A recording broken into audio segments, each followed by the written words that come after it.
বাজারের আরও খবর, ময়মনসিংহে ডিম বিক্রি হচ্ছে চড়া দামে। এছাড়া গরু ও খাসির মাংস আগের মতো দামে বিক্রি হচ্ছে। বিস্তারিত জানাতে মেঝুয়া বাজার থেকে যুক্ত আছেন সহকর্মী ইমতিয়াজ আহমেদ। ইমতিয়াজ, ডিমের বাজার নিয়ন্ত্রণে আসছে না কেন এবং মাংসের দরদাম কেমন জানাবেন? শাফিন, সকালে কিন্তু মাছের খবর জানাচ্ছিলাম যে আজকে সরবরাহ কম থাকায় সব ধরনের মাছেই কিন্তু আজকে দাম খুব চড়া যাচ্ছে। এখন আমরা একটু মাংসের খবরটা একটু জানানোর চেষ্টা করব, পাশাপাশি ডিমেরও। আজকে আমরা দেখতে পেরেছি যে ময়মনসিংহে যে ব্রয়লার মুরগি রয়েছে সেটি কিন্তু সরকারি যে নির্ধারিত বেঁধে দাম, সেই দামই কিন্তু মিলছে। মূলত যদি বলি যে 5 টাকা পর্যন্ত বেড়েছে, 165 টাকা করে আমরা 3 দিন আগে ব্রয়লার মুরগি এখানে বিক্রি করতে দেখেছি। আজকে আরও 5 টাকা বেড়ে 180 টাকা পর্যন্ত ব্রয়লার মুরগি বিক্রি হচ্ছে এবং সোনালি বিক্রি হচ্ছে আপনার 280 টাকা করে।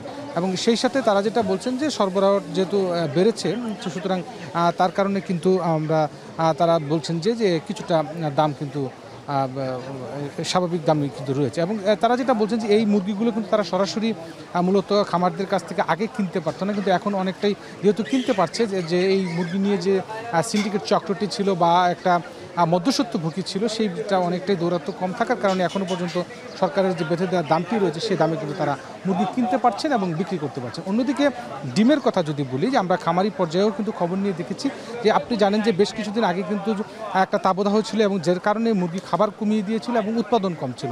এখন যেহেতু একটু ঠান্ডা আবহাওয়া বইছে, কিন্তু এখনও পর্যন্ত পরিপূর্ণভাবে ডিমের সরবরাহটা কিন্তু আড়তগুলোতে আমরা দেখতে পাচ্ছি না, যার কারণে যেই ক্রেতারা আসছেন তারা কিন্তু তাদের যে ডিম সেগুলো কিন্তু কিনে নিচ্ছেন। এবং আজকে আমরা মুরগির ডিম দেখতে পাচ্ছি যে ময়মনসিংহে বিক্রি হচ্ছে 52 থেকে 53 টাকা করে পাইকারি, যেটা খুচরা পর্যায়ে 54-55 টাকা করে বিক্রি হচ্ছে এবং হাঁসের ডিম বিক্রি হচ্ছে 65 টাকা। খামারি পর্যায়ে খামাররা যেটা বলছেন যে আরও হয়তো কিছুদিন সময় লাগবে এই মুরগির উৎপাদন ফেরার বিষয়টি। এবং আরেকটি বিষয় সেটি হলো ডিমের যে মূল যে বাজারটি, ঢাকা তেজগাঁও যে মূলের ডিমের বাজারটি প্রত্যেক দিন নিয়ন্ত্রণ করা হয়, সেখানে একটা মধ্যস্বত্বভোগী রয়েছে এবং সেখান থেকে যে রেটটি বেঁধে দেওয়া হয় সেই রেটটি কিন্তু আসলে কয়েক হাত বদল হয়ে এই ডিমগুলো যখন একেবারে দোকান পর্যন্ত আসে, বিশেষ করে আড়তগুলোতে বা বাজারগুলোতে আসে, তখন কিন্তু আসলে কয়েক ধাপে কিন্তু দামটা বাড়ে, যার কারণে ডিমের বাজারটা কিন্তু এখনও সেই সরকারের যে বেঁধে দেওয়া দাম সেই দামে কিন্তু এখনও পর্যন্ত মিলছে না, যার কারণে ডিমের যে বাজারটি রয়েছে সেটি এখন পর্যন্ত কিন্তু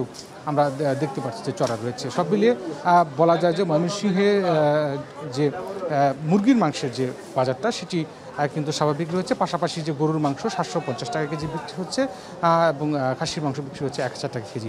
সব মিলিয়ে মাংসের বাজারটা ঠিক থাকলেও ডিমের বাজারটা কিন্তু এখনও চড়া রয়েছে ময়মনসিংহে। তো শাফিন, এই ছিল ময়মনসিংহ থেকে আমার কাছে ডিম এবং মাংসের সর্বশেষ খবর।